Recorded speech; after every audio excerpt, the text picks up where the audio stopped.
Deklarasi pemenangan Capres-Cawapres Jokowi Ma'ruf yang dilakukan Gubernur Jawa Tengah Ganjar Pranowo dan puluhan kepala daerah di Solo, Jawa Tengah Januari lalu dinyatakan tidak melanggar pidana dan administrasi pemilu. Namun, menurut Koordinator Divisi Humas Bawaslu Jawa Tengah Muhammad Rofiuddin, acara deklarasi tersebut melanggar aturan soal netralitas kepala daerah.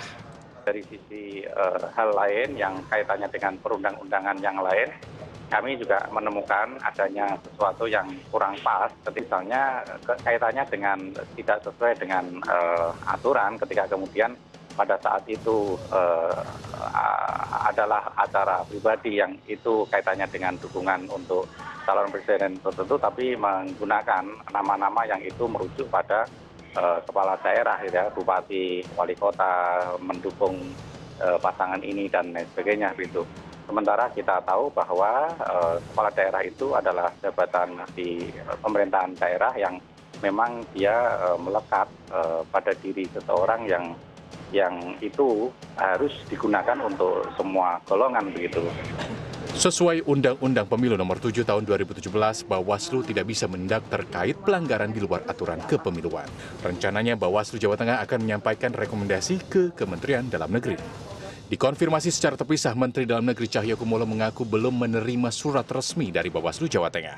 Menurut Mendagri, apa yang dilakukan Ganjar sudah sesuai prosedur yang berlaku. Kan tidak boleh menggunakan fasilitas Pemda, tidak boleh menggunakan uang anggaran Pemda, itu aja saya kira. Kalau membawa nama sebagai bupati nggak apa-apa ya? Nggak ada masalah, wong dia kan apapun kan melekat. Saya kampanye pun juga sama sebagai Mendagri kan melekat juga. Yang penting cuti Pak ya, dari surat cuti. Yang penting yang saya pahami, termasuk Pak Anies, termasuk semua itu sudah sesuai aturan. Hanya Kuningan saja yang menyatakan khilaf, ya statementnya khilaf. Jadi sekarang menunggu surat dari Bawaslu Pak? Apa ya? Sekarang menunggu ya, surat dari sampai Bawaslu. sekarang kami belum terima pengaduan dari Bawaslu kalau memang melanggar etika. Tapi etika kan harus kita lihat etika yang bagaimana. Yang penting kan sesuai aturan yang ada. Sebelumnya, Ombudsman RI menyoroti adanya potensi maladministrasi kala pejabat negara memberi dukungan kepada pasangan calon tertentu di Pilpres 2019. Menurut Laode-Ida, seperti dikutip detik.com, baik menteri maupun kepala daerah yang menerima gaji dari negara tidak boleh memberikan dukungan politik kepada salah satu paslon. Jika tidak netral, akan terjadi penurunan kualitas pelayanan publik. Meski kerap kali menimbulkan pro dan kontra, aturan yang ada di Republik ini memungkinkan kepala daerah berpartisipasi dalam kampanye.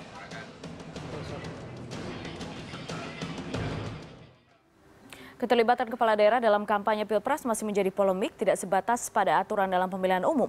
Posisi kepala daerah wajib melayani seluruh rakyat apapun latar belakangnya. Vonis pelanggaran etika Gubernur Jawa Tengah Ganjar Pranowo. Kita bahas malam ini bersama narasumber Nusyirwan Suyono, TKN dari Tim Kampanye Nasional Jokowi Ma'ruf Amin. Pak Nusyirwan, selamat malam. Selamat malam. Terima kasih sudah hadir. Waalaikumsalam warahmatullahi wabarakatuh. Dan juga ada Pak Mardhani Alisera dari Badan Pemenangan Nasional Prabowo Sandi. Selamat malam. Malam. Terima Putri. kasih Pak Mardhani sudah hadir di sini. Dan juga ada Pak Laode-Ida dari Ombudsman Republik Indonesia. Pak Laude, terima kasih sudah hadir di sini. Ya, terima kasih. Saya ke Pak Nusyirwan dulu. Melihatnya ini sekarang kental ke politik atau pure ini masalah kesalahan yang mungkin memang dilakukan oleh rekan Anda, Mas Ganjar? Pada tahun politik tentunya apapun langkah yang dilakukan, baik itu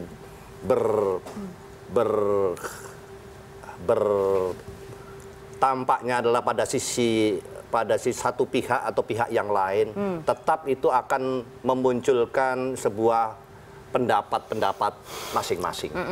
Tinggal melihatnya dari sisi yang sebelah mana saja. Mau dianggap salah, ya bisa kalau dari sisi yang lain, kalau yang di sisi yang lain mungkin dianggapnya benar. Nah, kalau sisi TKN? Kalau dari sisi TKN kita kan sudah mengacu kepada ketentuan ya. Ada pemahaman soal netralitas. Kalau dikatakan bahwa pejabat publik itu harus netral, netral itu tentunya untuk publik, untuk halayak ramai. Tapi dirinya sendiri pada dasarnya kan memiliki pilihan. Tidak mungkin kalau dia tidak memiliki pilihan, itu tidak mungkin.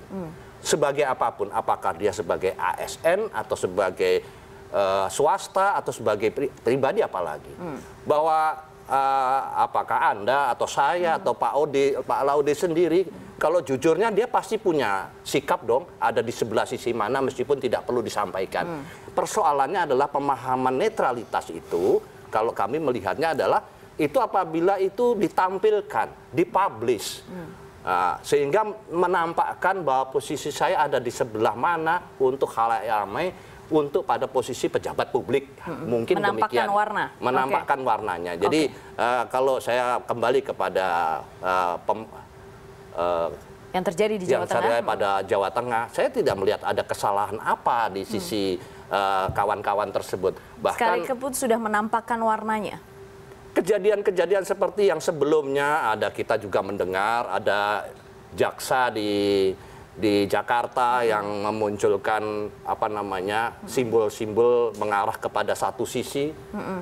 Saya melihatnya bahwa itu kalau mereka di dalam suatu forum tersendiri mau bagaimana, kecuali kalau di depan lapangan terbuka, konferensi pers, bahkan banyak kepala daerah yang sudah mendeklarasikan itu secara jelas, bahkan di Sumatera Barat itu ada beberapa bupati dan kepala daerah, saya tidak menyebut mendukung siapa ya, tapi itu tersampaikan secara umum begitu. Nah, kalau kejadian yang ada di Jawa Tengah ini ada di tempat tertutup gitu, kemudian juga pada hari libur gitu, maka kalau masing-masing pribadi yang kedua perlu diingat bahwa kalau kepala daerah itu sebagian besar bukan aparatur sipil negara loh. Dia pejabat publik, iya. Tapi ketentuannya menjadi kepala daerah itu diusung oleh partai politik. Jadi dia secara pribadi. Nah, jadi kalau aparatur sipil itu adalah seperti kayak guru, kemudian di pengadilan jaksa dan para pejabat-pejabat kementerian itu aparatur sipil negara. Tapi kalau kepala daerah ini karena ketentuan pengajuan menjadi kepala daerah kan harus keluar dia, bahkan kalau dia seorang ASN tidak boleh mengajukan diri untuk menjadi kepala daerah. Hanya saja jabatannya saat ini pejabat publik itu iya. Tapi kemudian itu yang mengkhawatirkan karena sudah menunjukkan itu. Saya kembali tersambung dengan Pak Ganjar. Pak Ganjar.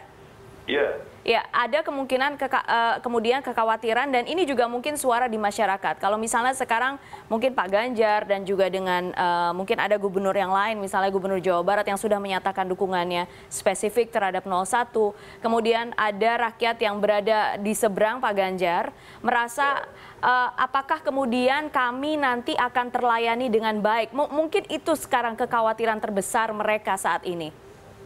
Kalau kemudian Pak waktu memeriksa saya bisa lebih lengkap, sebenarnya pada saat saya press conference itu kami sampaikan, kami datang di sini adalah kader-kader partai yang berkoalisi mendukung 01.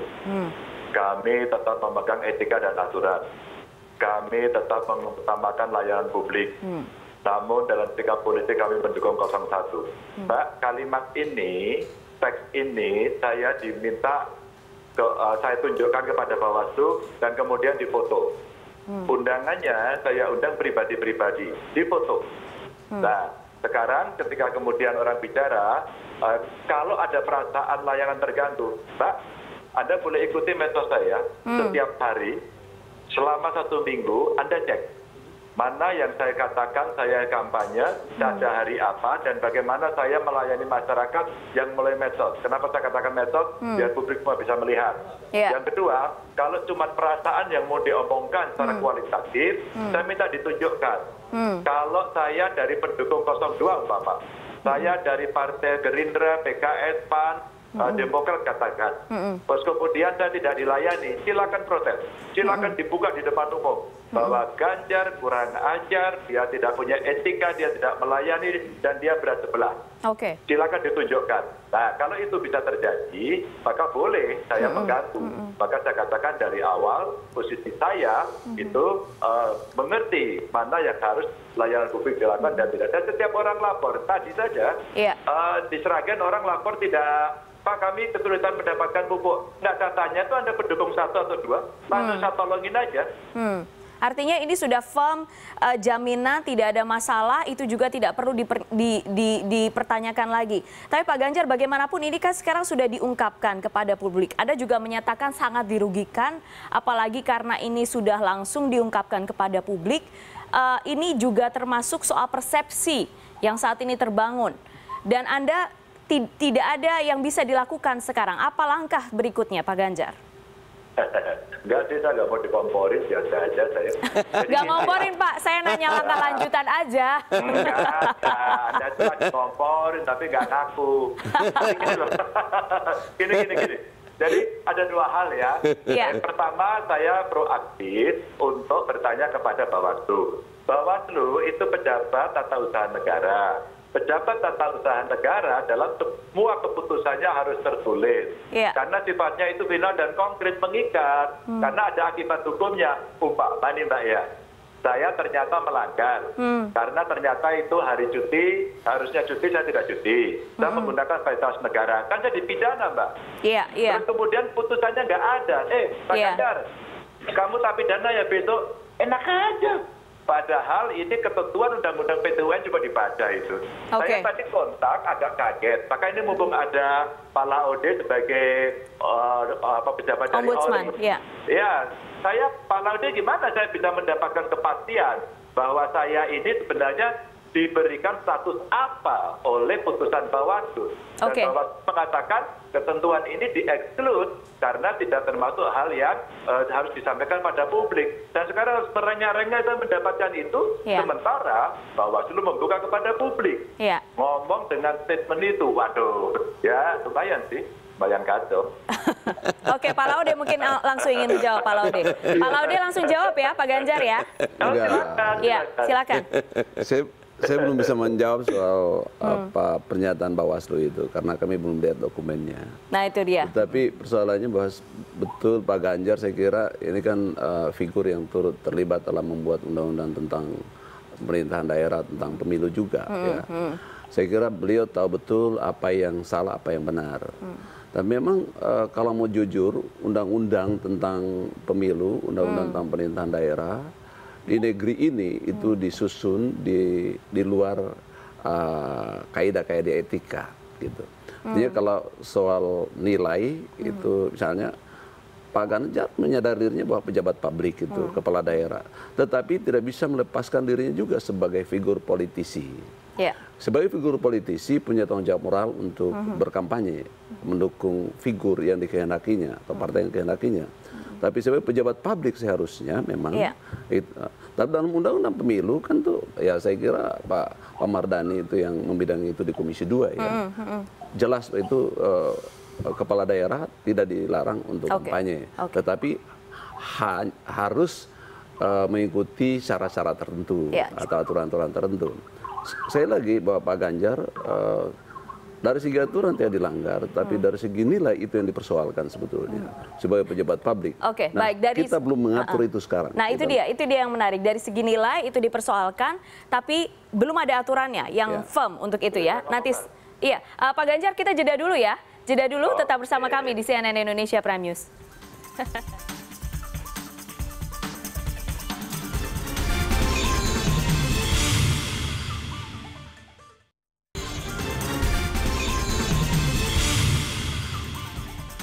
Anda kembali bersama kami di CNN Indonesia Prime News. Saya akan langsung ke Pak Ganjar Pranowo. Pak Ganjar silakan.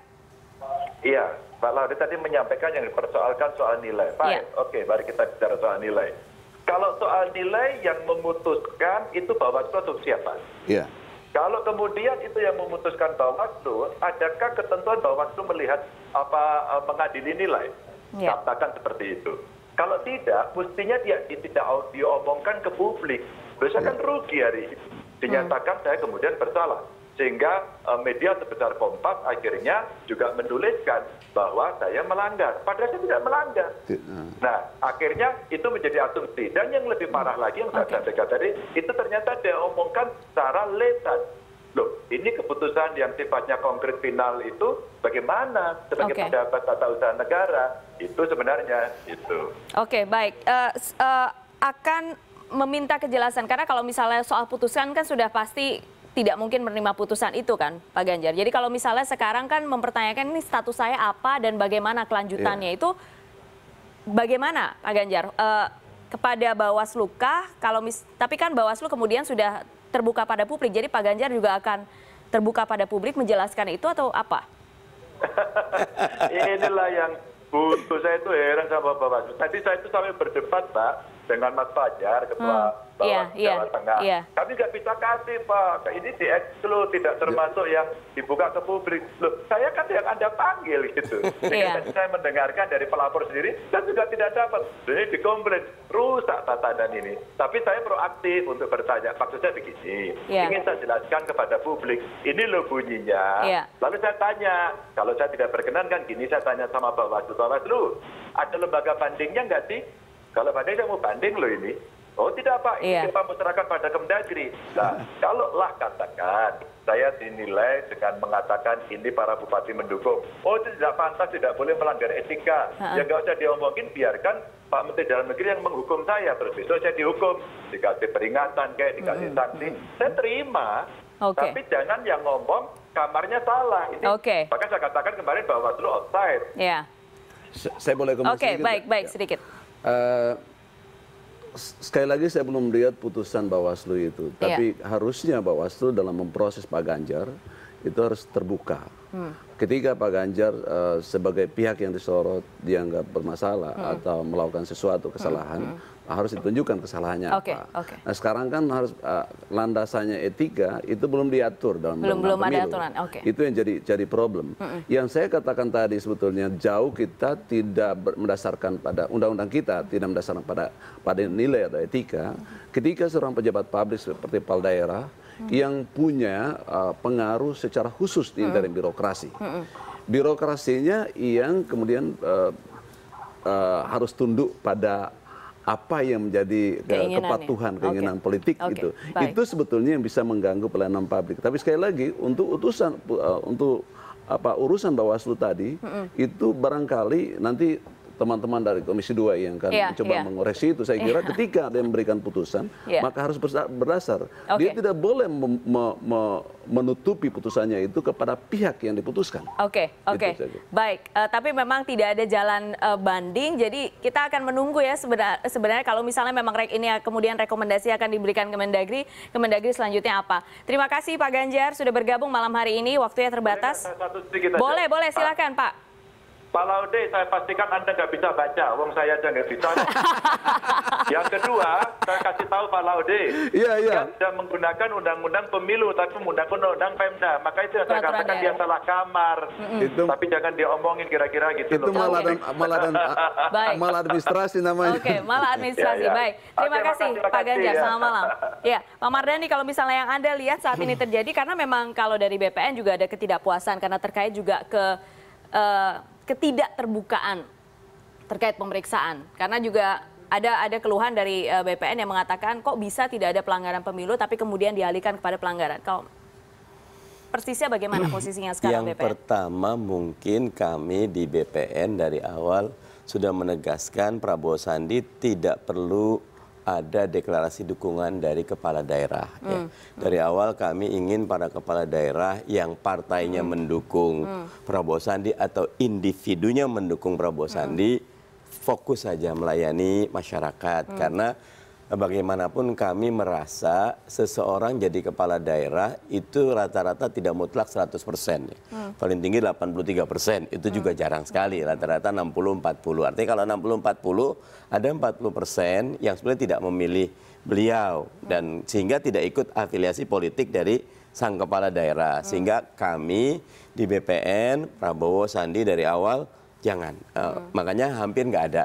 Kalau ada 1-2 itu tanggung jawab pribadi, tapi secara kebijakan BPN menegaskan kepala daerah tidak perlu membuat deklarasi dukungan ataupun memobilisasi. Cukup kalau mau mendukung Prabowo Sandi berprestasilah jadi kepala daerah terbaik, bahwa ini loh kalau jadi kepala daerah yang partai mendukung Prabowo Sandi hasilnya bagus. Itu yang pertama. Yang kedua, saya justru apresiasi teman-teman Bawaslu yang betul-betul buat saya itu pakai kaca pembesar gitu loh. Kalau menurut saya Mas Ganjar dan teman-teman kepala daerah sudah ikut prosedur. Mereka sudah cuti, mereka tidak kan nggak boleh di tempat ibadah, tidak boleh di tempat pendidikan, tidak boleh di yang fasilitas negara itu tidak dilakukan. Secara umum semua. Tapi frasa. Yang ini mungkin memang keluar dari konteks itu bahwa para bupati. Nah, ini oleh Bawaslu dipermasalahkan. Walaupun tadi secara prosedural tidak ada. Jadi kalau saya tetap mengapresiasi Bawaslu, Mas Ganjar dan lain-lain ini jadi pelajaran buat semua yang mau mendukung, hati-hati. Bawaslu kita memang dengan Undang-Undang 7 2017 diberi penguatan yang luar biasa. Bukan cuma aspek pengawasan, tapi beliau juga dapat institusinya ini jadi lembaga yudikatif, pemutus. Nah, seperti hakim. Nah, walaupun ketika membuat keputusan ini menjadi catatan.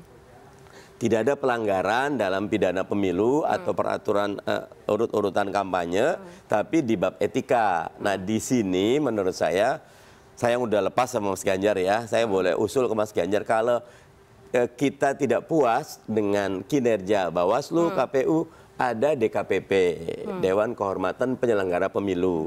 Tugas DKPP itu mengawasi netralitas, kinerja, atau komplain. Jadi boleh ngasih tahu, boleh itu. Kalau ini bukannya provokasi ya, itu memang prosedurnya. Karena penyelenggara pemilu menurut Undang-Undang 7 2017 itu 3. 1 KPU, 2 Bawaslu, jangan lupa, sering masyarakat lupa, ada DKPP, Dewan Kehormatan Penyelenggara Pemilu, di mana KPU Bawaslu ini tidak bekerja seperti yang tidak punya batasan. Mereka justru diawasi. Dan beberapa keputusan DKPP ini justru memberikan, kemarin aja bahwa jangan ketua Bawaslunya aja dapat teguran dari DKPP ketika ada satu kasus gitu. Oke, baik. Menarik sekarang, tapi kemudian kalau misalnya melihat perkembangan ke depan, ini pasti tidak dibungkiri soal netralitas kepala daerah itu akan semakin teruji beberapa bulan sebelum pemilu Presiden. Tetap bersama kami di CNN Indonesia Prime News.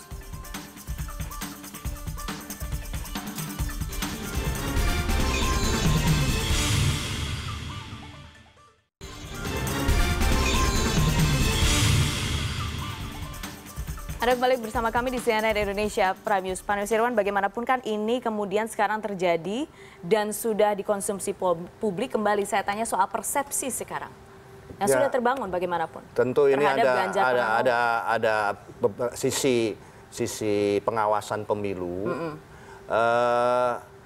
dengan kewenangan yang diberikan oleh undang-undang. Oke sajalah itu dilaksanakan. Tapi tentu kalau itu tidak ada yang salah, ya jangan cari-cari salah, begitu. Jangan sampai untuk menempatkan institusi itu dihargai, maka perlu melakukan penetrasi pengawasan. Ya, kita berjalan sesuai dengan kewajaran sajalah ya. Jangan ngada-ngadain salah gitu. Itu pun juga nanti akan dinilai oleh publik juga tidak baik.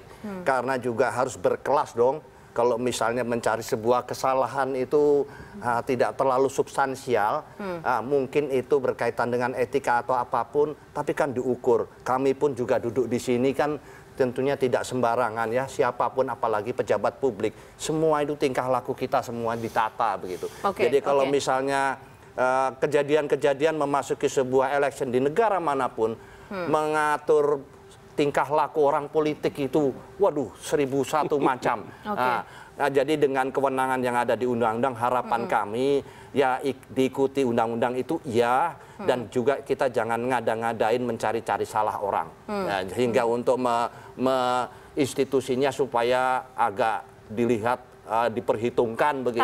Kalau misalnya kemudian nanti sampai dilaporkan ke Kemendagri, kan katanya Bawaslu akan merekomendasikan ini ke Kemendagri. Itu maka tentu semua jangan dikira loh sekarang publik itu kalau dibuat-buat itu juga bisa tahu dia ya. Sesuatu proses meskipun itu mengikuti sebuah prosedural kaitannya dengan undang-undang, nanti akhirnya sampai ke Mendagri semua dinilai. Sehingga harapan kami adalah masing-masing institusi dengan kewenangannya sendiri-sendiri dan membawa payung-payung undang-undang itu mencoba untuk bekerja sesuai dengan kaidah-kaidahnya lah. Itu oke. ukuran-ukurannya itu sudah ada. Baik. Dan itu apalagi kita bicara etika ya. Sesuatu hal yang sangat sulit ditulis di dalam kalimat-kalimat yang ada di dalam pasal-pasal. Iya, dan aturannya juga memang sudah ada. Pak Laude tadi sudah menyampaikan. Pak Laude, tapi kalau kita melihat nih ke depan sudah semakin dekat pemilu, concern utama Ombudsman apa sebenarnya? Pelayanan publik. Jangan sampai terganggu pelayanan publik. Dan ini potensial terganggu sekarang ini sebetulnya. Kita lihat di Sulawesi Selatan, di Makassar, itu begitu terbukanya para camat, ini aparat penegara itu memberikan dukungan, dikerahkan oleh satu mantan gubernur, ya, untuk memberikan dukungan pada satu capres tertentu. Ini nggak boleh, karena pada saat itu dia tidak menunjukkan netralitas. Dia sudah melakukan pelanggaran undang-undang, dan sebetulnya mereka harus diberi sanksi tegas gitu. Tidak boleh seperti ini. Kalau ini harus ditegur, bahkan harus dipecat. Tapi siapa yang mempecat mereka? Siap, karena yang didukung adalah pihak yang berkuasa. Ini kan dilematis ya. Ya itu apa yang saya mau katakan lagi, bahwa pejabat publik, kepala daerah itu kan pejabat publik, pimpinan penyelenggara pelayanan publik. Yang bersangkutan itu uang negara loh, uang rakyat. Uang rakyat bukan uang kelompok kepentingan tertentu. Kalau disadari di situ, maka dia harus, dia lipat tangan seperti ini aja itu udah cukup gitu, bahwa ditahu dia dari satu partai politik, nggak usah kampanye.